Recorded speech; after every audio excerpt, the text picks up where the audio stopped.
մենք վճակել ենք մի ծրագիր, որով ծայրահեղ աղքատ ընտանիքները կստանան աջակցություն, օրինակ 5 հոգանոց ընտանիքը կստանա աջակցություն 150,000 դրամ ամսական, որպեսզի լուծի իր տնտեսական հարցերը, առողջապահական հարցերը եւ հացի հարցը։ Երբ մենք ասում ենք ծայրահեղ աղքատ ընտանիք, դա այն ընտանիքներն են, որոնք հացի խնդիր ունեն եւ այդպիսիները հազարավոր եւ տասնյակ հազարավոր են Հայաստանում։ Այս ծրագրով ուժեղ Հայաստանը, Սամվել Կարապետյանը ստեղծելու է հիմնադրամ,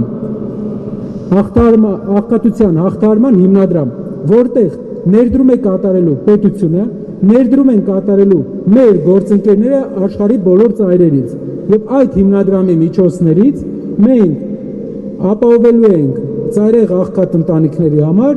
ամսական 5 հոգանոց ընտանիքի համար 150,000 դրամի նպաստ, որպեսզի նրանք հնարավորություն ունենան դուրս գան աղքատության թակարդից։